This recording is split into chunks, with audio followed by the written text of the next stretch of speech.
I've dimmed the light some for this because I think it'll be easier to see the lights light up on the switch and certainly the nichrome wire that's in here, the flash bulb wire that's in here, that will show us the results of the test.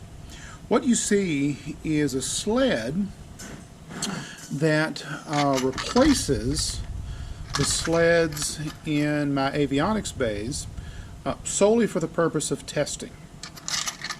Essentially, we use a Wi-Fi switch from EggTimer to turn on wirelessly a circuit, a power circuit, that of course sends the 9 volts that we see here in front of us, 9 volt battery, to the, in this case, a Pratt ejection canister.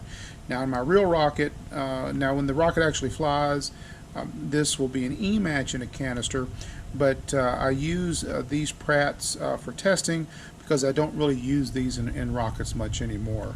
The nichrome wire design changed, and Pratt's even not really making these. Pratt's not even making these anymore because every once in a while they wouldn't light the black powder, which of course is a bad thing. So let's walk through this real quick here as far as what the connections are. Obviously, we've got positive and negative connection going into the in on the switch. We've got a positive and negative out going out to the canister. Now, if you haven't seen one of these EggTimers work, they're pretty convenient here. Certainly enjoy building them. You've got to connect to them.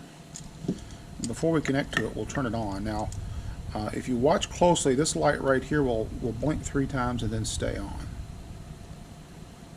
Watch close.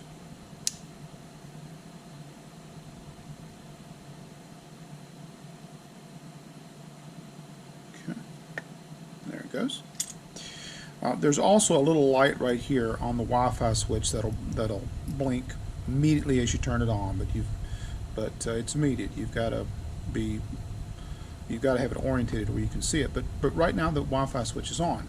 So at this point we should be able to connect to it via Wi-Fi. This is an Android device, of course, so we'll go to settings and we'll go to Wi-Fi.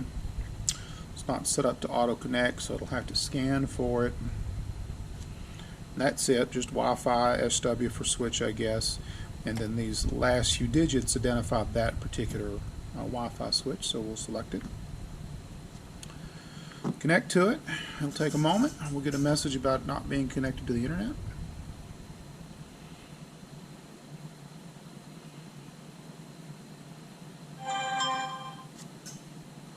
And there we go. And at this point, we're connected.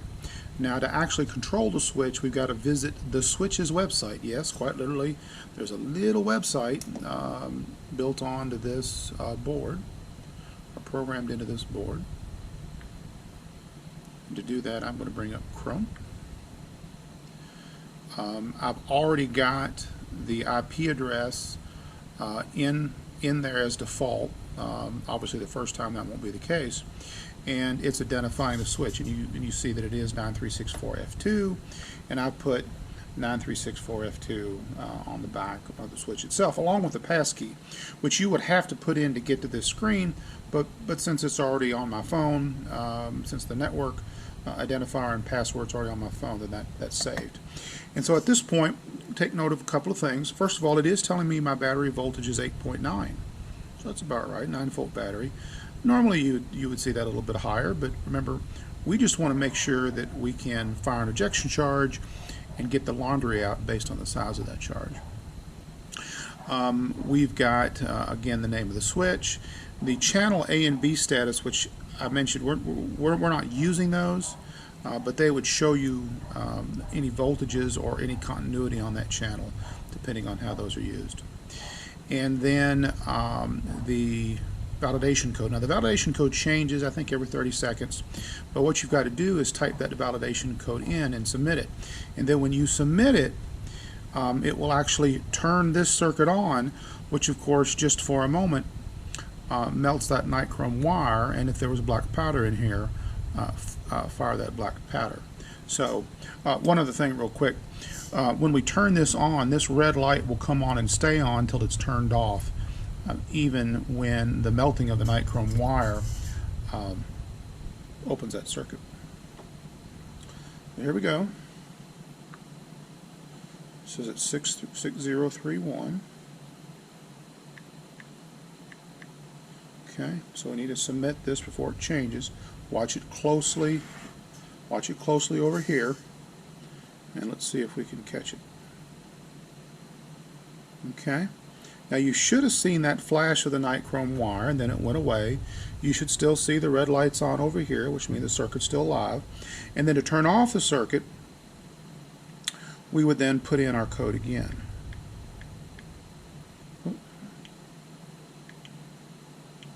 Fat fingered that one. That's code 6171. Okay. Whoop. Must have changed on us. Yeah, it did. Now it's 8001. Okay. And if you'll notice, our red light went out, although our switch is still on, indicated by the yellow light. And yes, we did see the flash. So that means this test worked. So we walked this all the way through.